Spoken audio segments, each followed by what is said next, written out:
introduce myself and my colleagues. We are going to be teaching you how to do the first part of the lean startup methodology today. I have been a practitioner of this for a number of years. I came upon it actually through the SBDC many years ago. I'm like, wow, this is a really good way to not make the kind of mistakes I had been making up until that point. Along with me today, Eric is going to be hosting one of the breakout rooms, along with Terry, Elise, and Court. So you'll have access to counselors as we work through this. Now, this is a really hands-on session. I'm only going to spend about 30 minutes explaining how to do value proposition design. And then we're going to break it into rooms, and you'll have a counselor in the room with you that will address the questions that you might have as you work through your own VPD for your particular business idea or business. We're going to spend the last 15 minutes, so that'll be for about 45 minutes, then we'll spend the last 15 minutes getting feedback from you. So you'll stay in your breakout room, and whichever counselor is in that room with you, Terry, Eric, Elise, or Court, or me, we'll be asking for your feedback, because we want to understand from you what you found easy to do and what you found difficult. And then finally, we're going to come back together. I'm going to walk you through, we're going to listen to your feedback, get your thoughts, what your feedback, what you found, again, easy to do, difficult to do, on not individually, but as a group from each room. And then I have some wrap-up material, just some resources that we provide through George Mason, some other resources available in the Northern Virginia area, and some other related activities. With that, no further ado, I wanted to tell you why this process that we're going to walk you through today and ask you to work on today actually matters. So, quite simply, if you understand your target customers' needs and wants, what your enterprise will need to do to earn and, more importantly, retain their business, it's going to inform every single aspect of what you do in your go-to-market activities and how you fulfill demand.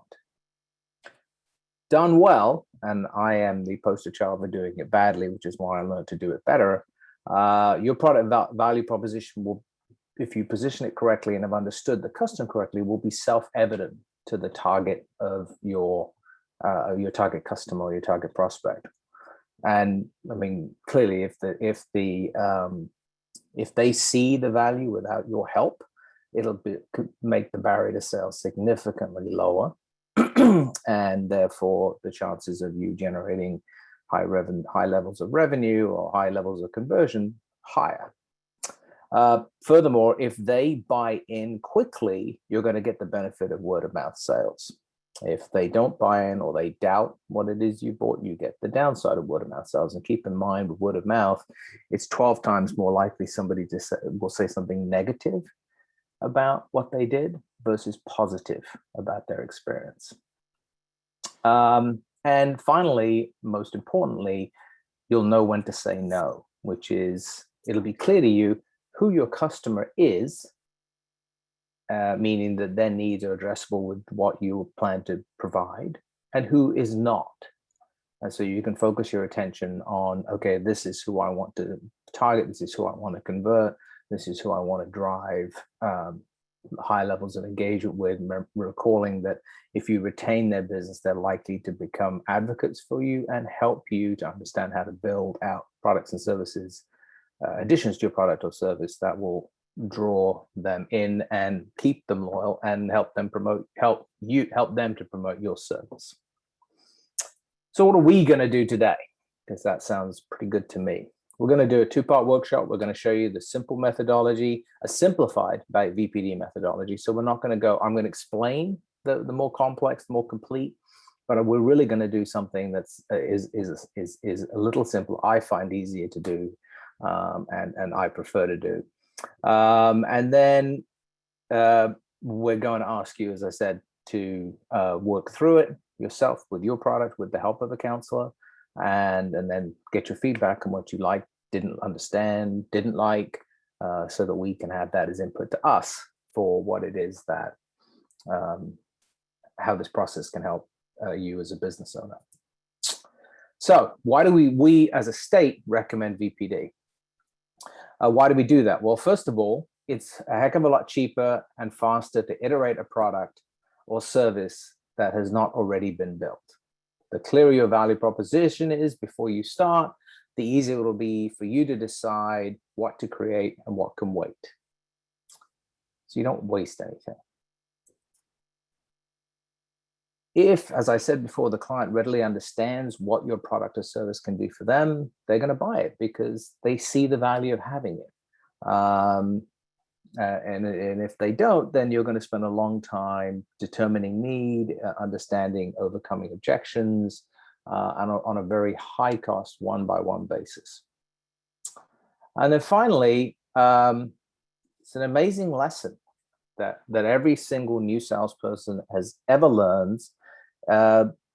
Clients can tell you what's wrong and why.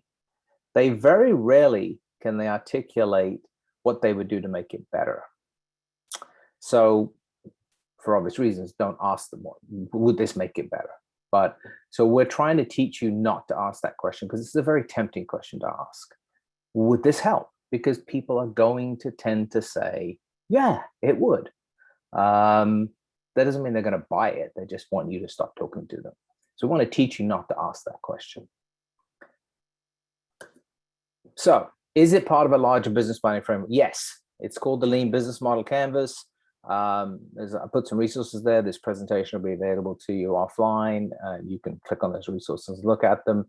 If you want to participate in a class, there's a class at Udacity on how to build a startup by Steve Blank, whose methodology we're going to be teaching you today. And of course, always, if you're at the point where you want to go through the business model canvas with us and work through your business model canvas, go ahead and schedule a meeting. If you're in Loudoun, if you're in Virginia, you can do it through the top link. If you're outside of Virginia, you can do it through the bottom link. Very briefly, what we're going to focus on today is value proposition customer segments. I'm not going to spend any time on that. I'll talk about that next. But the idea is, if you know who you're talking to, you know what relationships you need to build to get to them, you understand what channels those relationships are predicated on.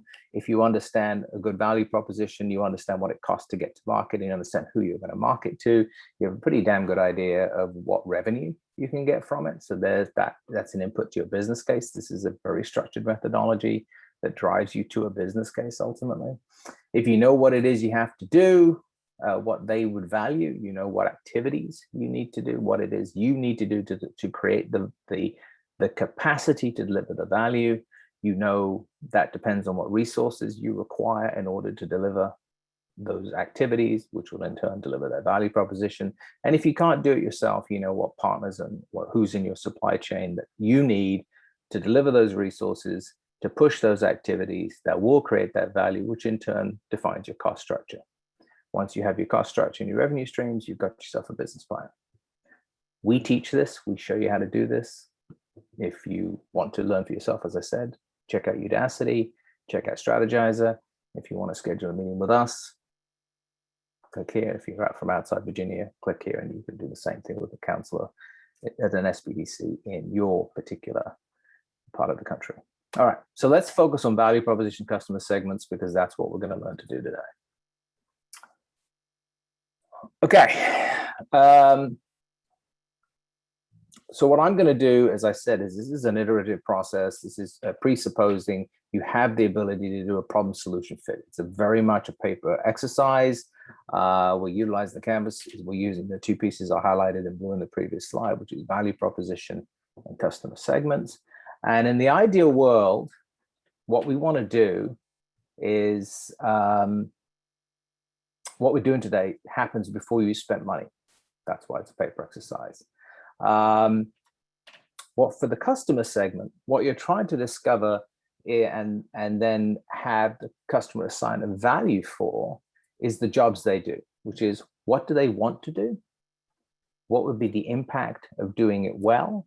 And what would be the consequences of doing it badly?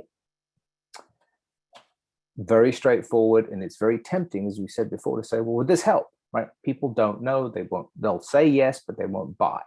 So what you're trying to do is discover these things, and what we're going to show you what you're really looking for when you're trying to discover these things, without actually asking the most obvious question, which is, well, would you buy this? It's never the question to ask. And if you take one lesson away from today, don't ever ask that question. On the value proposition side, you're looking to discover, but not validate, and then only start thinking about products and services when you understand how you make it easier for them to do their job well, how you might make it easier for them to do their job well, and more importantly, what you can do to reduce the risk of poor job execution. So the job's on the right. They'll tell you what they want to do, which is the job. They'll tell you the impact of doing it well, because they can tell you that. That's past, that's memory. And they can tell you what their fears are, which are the consequences of doing it badly. And that allows you to then say, okay, what can I do to make this reduce the risk of consequences? People respond more effectively to fear of loss than they do to desire for gain. It's a lot easier internally to say, oh my goodness, if we did this thing and bought this product or service, they talk to others, we could save this much money. That's a heck of a lot easier to, or we could avoid this consequence, or we could do something that is very tangible because it would benefit their bottom line or their emotional well-being, and we'll get into the difference between those things in the next slide. And then finally, as I said, once you know those things, with the emphasis on things that make risk go away, that's going to give you your product's features. As you see, it's at the very end. Most entrepreneurs, myself included, prior to getting involved in learning how to do this, would start with the products and features, because it's the easiest thing to define. I know what I want to do. I know how to do it. Okay, that's easy, relatively speaking. The hard part is always going to be, would somebody buy it? All right, so now that I've harped on that enough, I'm going to spend the next 10 minutes or so walking you through actually how you do it.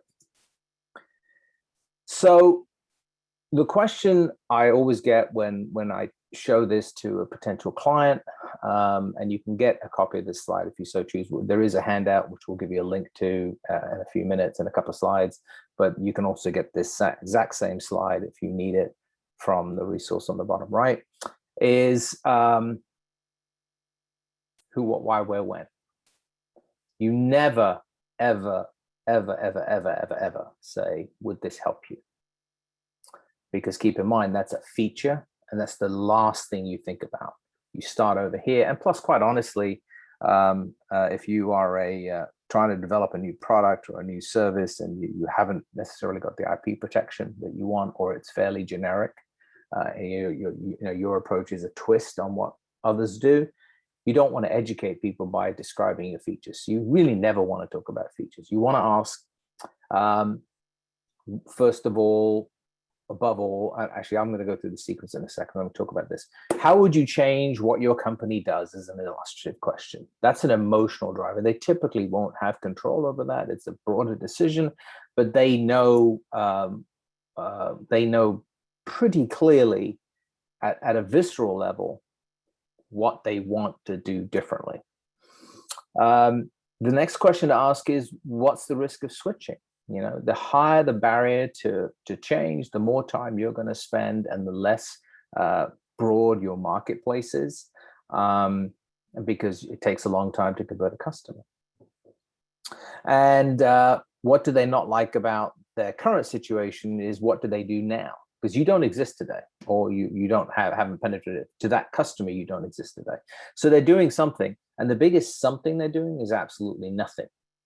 Either because there's no value to what you're offering, or because nobody's ever suggested it. The example I hear all the time is the smartphone, right? Okay, phones were around before the smartphone. There were phones. I had a Palm Pilot that had a calendar and other things, and I never thought I wanted a camera and a phone and till I got one, right? Same thing for you.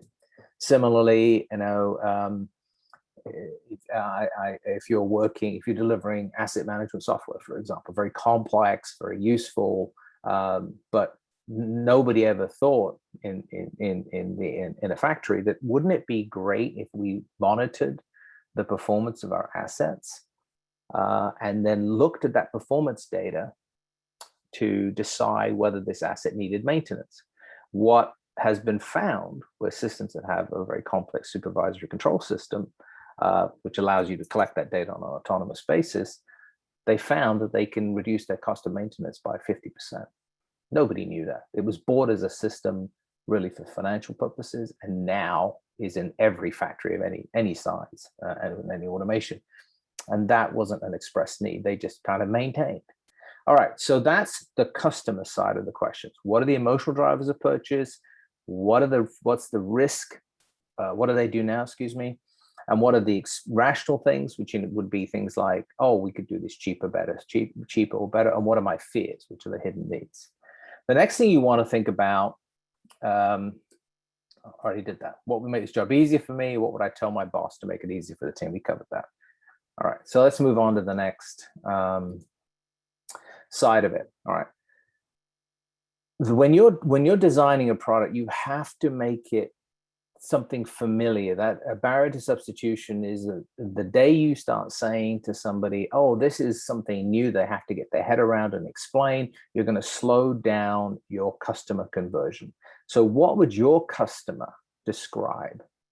How would your customer describe using your product? That's the experience, right? So that has to factor into your starting point for what it is you're going to deliver.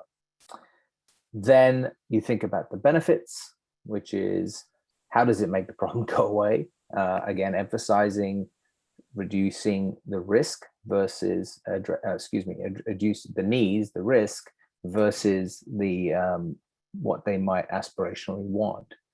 And then and only then do you start thinking about how it works, which is your feature set. As I said earlier on, if you're thinking about a product, you really want to try and name it something familiar. It reduces the barrier to sale of I'd have to understand what it is you're talking about, and I have to absorb what it is you're talking about to engage a larger community. Now, I'm speaking here of a B2B sale or a B2G sale, but if you're selling B2C, a business to consumer, similarly, if they don't know what it is in terms that they recognize, you're going to spend a long time at the top of the sales funnel where you're building awareness and interest. Awareness is predicated on understanding what it is you offer. And if they don't understand what it is you offer because you've given it a cryptic name to their perspective, they won't become aware of it. So as I said earlier on, and I reiterate, when you name this product, when you do this, your worksheet, name it. It doesn't have to be a pithy, clever name. It just, what is it that your customer would call it? Similarly, if as you're doing the customer discovery and you're trying to narrow down, you want to be able to name your ideal customer. Who is it that I'm talking about? Because if I say my customer is everybody who buys photography, then the number of substitutes is humongous.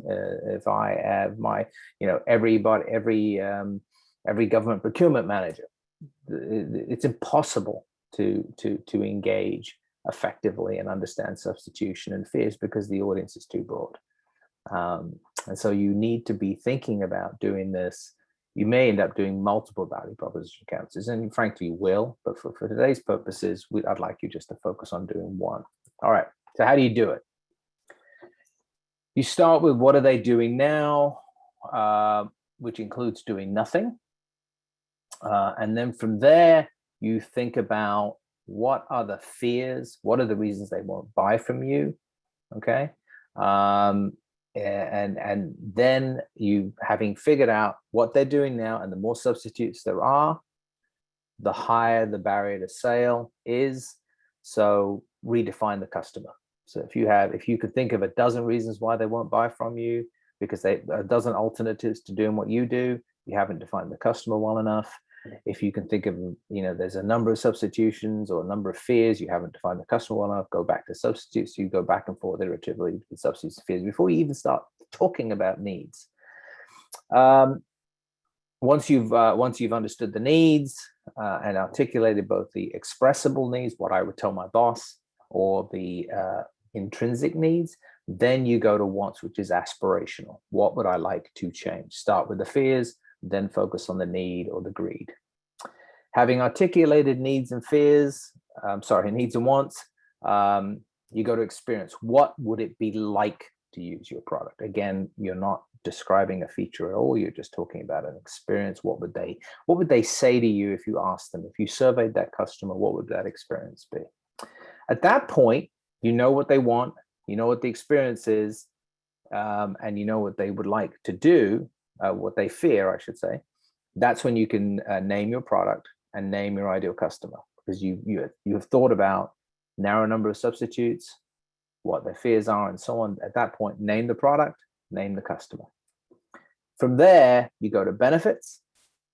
What are my benefits? What is it that my product does for you? Remembering, emphasizing things that take fear away, concern away, and not things that necessarily they aspire to do that might cause some improvement, is to take inefficiency away, not add effectiveness.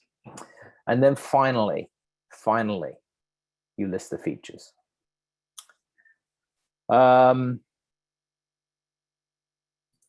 With that, that's the, I said I'd take 30 minutes, I took 23. With that, I would like you to go to open up a browser, download the template, and we're going to break out in breakout rooms. Now, to give you a chance to do that, I'm going to show you what the template looks like. There we go. The first page, so I give you two options. One option is you can use this template and just fill in the boxes. Remember, you don't want to put a lot of text in. This is just a quick iterative process. So we want you to, start here, go here. I showed you that already, and you can do it this way. Or if you prefer not to do it this way, I want you to go ahead and do it this way. This is, you put a sentence in each one. Start with the substitutes, go to fears, needs, etc., as I asked of you. And then you'll be able to do that in a workshop. Does anybody have any questions? If you want to put them in the chat, I can address those now.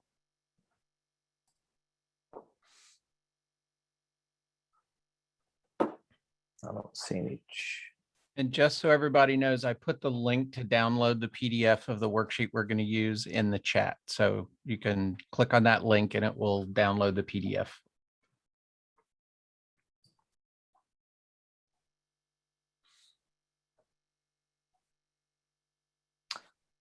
All right. Looks like no questions. Do you see any questions? All right. I am not. Are you all awake? Yeah, the They're questions all are on- coming Everybody's after on the mute. exercise. There we go. Hey, this is Matt Reed. I know Subodh pretty well. Hi, Matt. Hey, how are you? Good. It's good Thanks to for see you. joining. This is really cool, because when I first looked at the VPD book, I didn't get this whole sort of a flow that you're talking about, starting with the substitutes, moving sort of to the different quadrants. But I guess my only question for the moment, because I'm excited to sort of walk through this, is maybe with the starting point being the substitutes, could you just quickly explain again what I should be thinking about for these substitutes in terms of if there's a product already out there or something that I'm thinking of.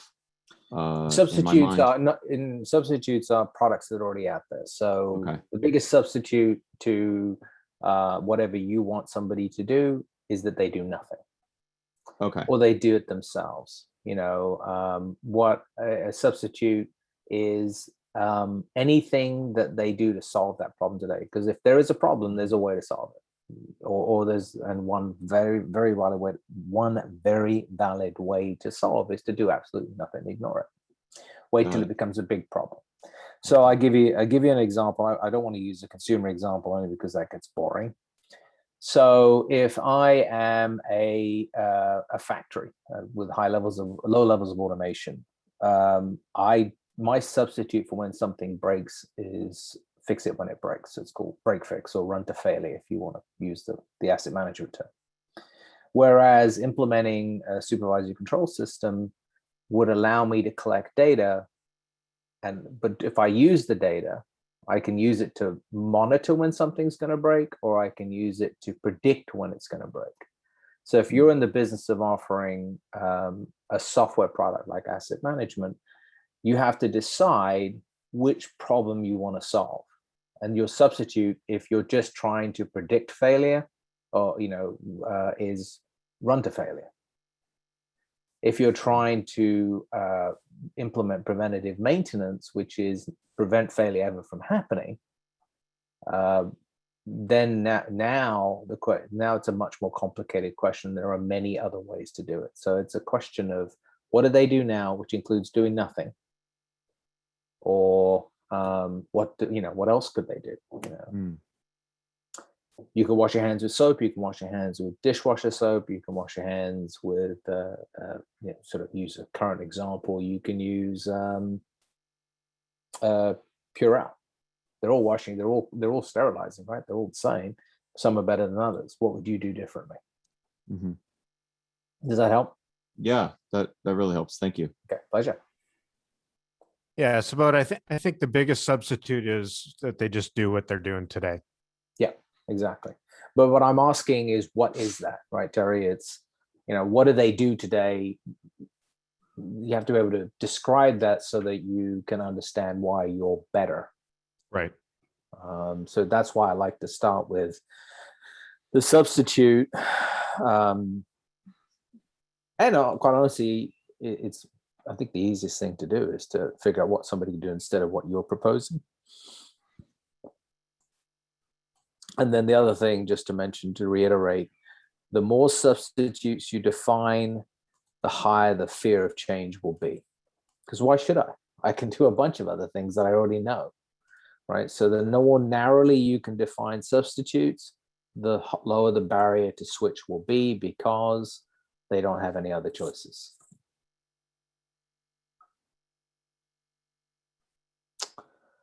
All right, are we, Eric, do you want to open up the break rooms?